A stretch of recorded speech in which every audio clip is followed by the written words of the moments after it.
Setelah melepas cengkeramannya dari leher Tata, Rio kemudian melihat Tata masih bernapas. Nah, melihat Tata yang masih bernapas, dia kemudian memasukkan atau menyumpal mulut Tata menggunakan kaos kaki miliknya.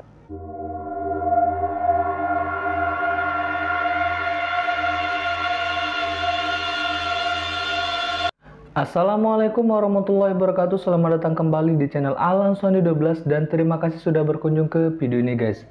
Bagaimana kabar kalian sobat? Semoga kita selalu dalam lindungan Allah Subhanahu wa taala. Kali ini saya akan menceritakan sebuah kisah kasus pembunuhan yang menimpa seorang perempuan bernama Dede Alfi Syahrin atau yang lebih dikenal dengan nama Tata Cabi. Dia ditemukan tewas mengenaskan di dalam kamar kosnya dengan kondisi mulut yang tersumpal kaos kaki dengan jeratan kabel di lehernya. Nah, siapakah si pelaku tersebut dan apa motif dari pelaku sehingga tega melakukan aksi keji tersebut?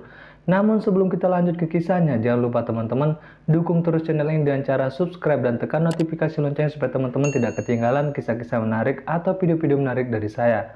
Oke guys, nggak usah basa-basi, mari kita bahas-bahas ini dia. Check this out. Tata Cabi memiliki kisah hidup yang cukup memprihatinkan. Ayahnya meninggal sebelum ia dilahirkan, sedangkan ibunya meninggal sehari setelah dia dilahirkan.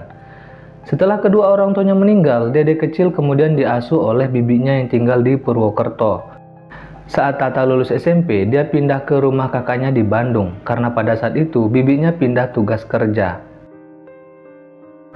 Pada saat itu, ia hendak melanjutkan sekolahnya ke jenjang SMA.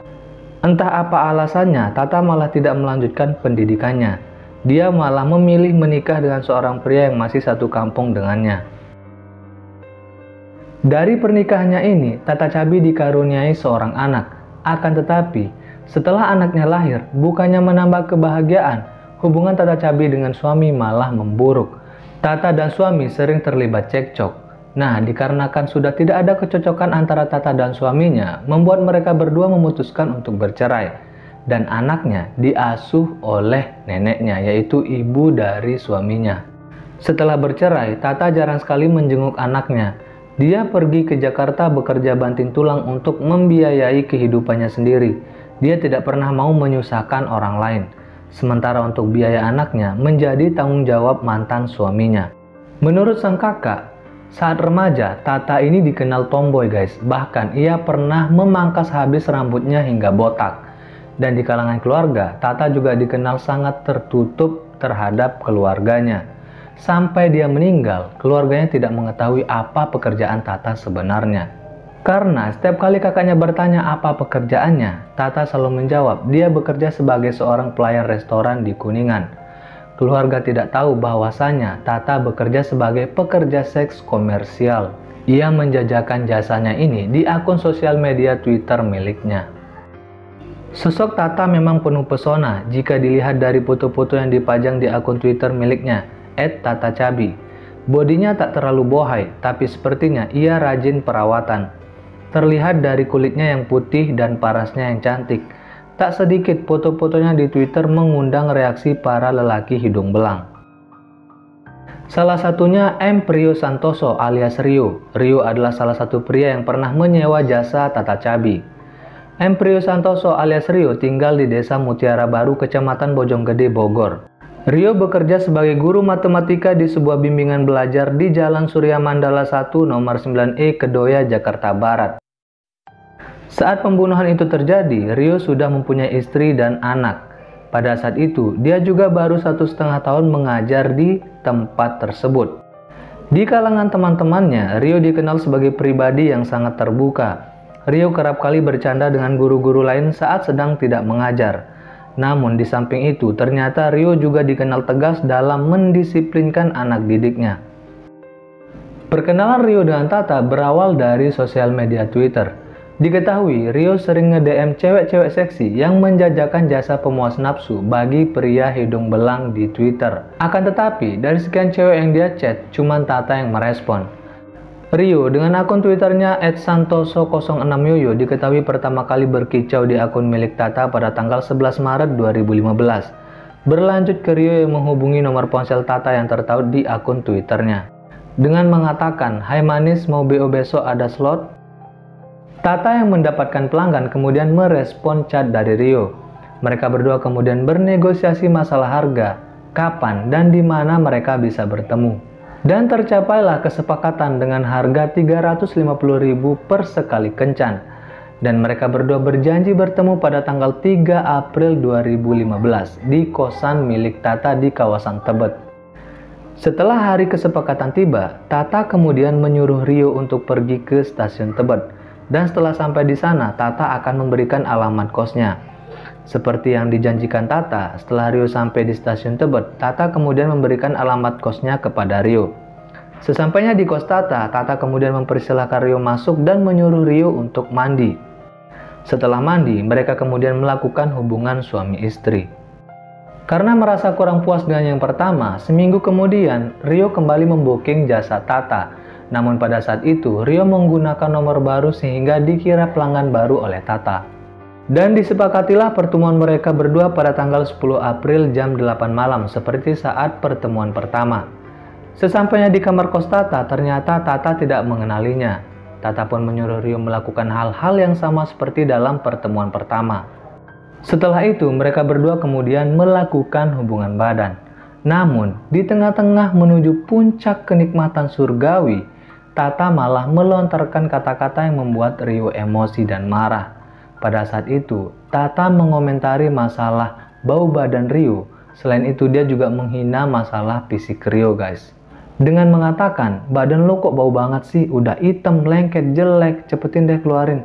Nah, mendengar perkataan Tata tersebut membuat Rio naik pitam, marah, emosi, dan gelap mata. Karena sudah terlanjur marah dan tersulut emosi, saat posisi Tata membelakangi Rio, Rio kemudian memiting Tata dengan tangan kanannya. Tata yang mendapat perlakuan tersebut mencoba untuk melawan dengan menggigit tangan Rio. Rio kemudian mencekik leher Tata dengan tangannya. Akan tetapi saat itu Tata meronta-ronta sehingga membuat tangannya kesakitan. Korban yang melihat catokan di dekatnya sempat ingin mengambil catokan tersebut untuk membela diri. Namun Rio menyadari hal tersebut kemudian menabrakkan dirinya ke Tata sehingga membuat Tata terjatuh.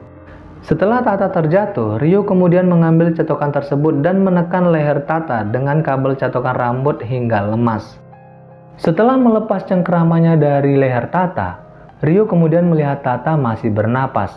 Nah, melihat Tata yang masih bernapas, dia kemudian memasukkan atau menyumpal mulut Tata menggunakan kaos kaki miliknya. Rio kemudian membersihkan dirinya di kamar mandi, dan setelah mandi, dia kemudian menutup jasad Tata menggunakan bed cover. Pada saat dia pergi, dia mengambil atau membawa barang-barang berharga milik Tata. Setelah keluar dari kamar kos Tata, Rio kemudian mengunci kamar kos Tata dari luar dan membuang kuncinya di stasiun Cawang. Setelah itu, dia kemudian pulang ke kosnya di Bojonggede, Bogor. Sampai akhirnya, pada Sabtu tanggal 11 April 2015 sekitar jam 7 malam.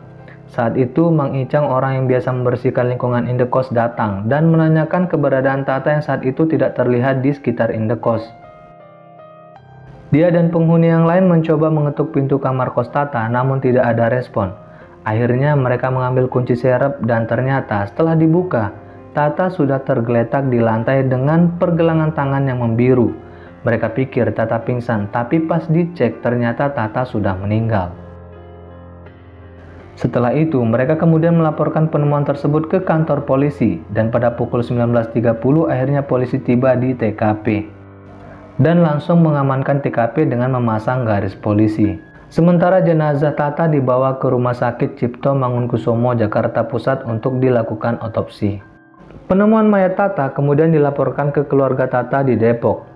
Setelah proses autopsi, keluarga membawa jenazah Tata pulang untuk dimakamkan. Setelah penemuan mayat Dede Alfisharin alias Tata Cabi, polisi kemudian melakukan pemeriksaan dan penyelidikan apa sih penyebab kematian Tata Cabi. Seperti biasa, polisi memeriksa beberapa saksi dan mengetahui bahwasannya Tata ternyata adalah seorang pekerja seks komersial. Dari info awal inilah, kepolisian kemudian mengecek akun Twitter milik Tata dan mencari siapa saja pria yang pernah memesan jasa Tata Cabi. Dan setelah diteliti, polisi akhirnya menemukan sebuah akun yang memesan jasa Tata Cabi yang sesuai dengan waktu kematian Tata Cabi. Dan setelah ditelusuri, polisi akhirnya berhasil mendapatkan nama pria pemilik akun tersebut bernama M. Prio Santoso. Kemudian, pada tanggal 15 April 2015, polisi berhasil menangkap Prio di Bojonggede pada saat sedang tertidur di kosnya. Saat penangkapan, di dalam rumah itu ada istri dan anaknya.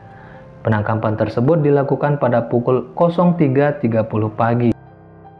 Setelah ditangkap, dalam perjalanan Rio kemudian diinterogasi oleh polisi di dalam mobil dan diminta menunjukkan di mana dia menyimpan barang-barang milik Tata. Rio kemudian memberikan petunjuk kepada kepolisian supaya pergi ke tempat bimbel di mana dia mengajar. Ternyata, barang-barang berharga milik Tata ia simpan di tempat tersebut. Dia simpan di gudang di lantai 3. Dari pengakuannya, Rio sebenarnya tidak pernah berniat untuk menghabisi Tata, apalagi mengambil barang-barang berharga milik Tata. Namun, dikarenakan perkataan-perkataan Tata yang menyinggungnya, sehingga membuat ia emosi dan tega melakukan hal keji tersebut. Tapi ya guys, apapun alasannya, menghilangkan nyawa seseorang itu tidak dibenarkan. Setelah menjalani serangkaian persidangan, akhirnya pada tanggal 30 Oktober 2015, Rio menjalani sidang terakhirnya. Majelis hakim menyatakan Rio telah terbukti sah dan meyakinkan terbukti bersalah, melakukan pembunuhan serta pencurian dengan pemberatan. Dengan hukuman pidana penjara selama 16 tahun dikurangi masa tahanan. Vonis ini lebih ringan dibandingkan tuntutan jaksa yaitu 18 tahun. Nah, itu dia guys kisah pembunuhan Tata Cabi yang viral pada tahun 2015 silam. Semoga kita bisa mengambil hikmah dan pelajaran dari kasus tersebut ya guys. Sampai bertemu di video selanjutnya. Wassalamualaikum warahmatullahi wabarakatuh.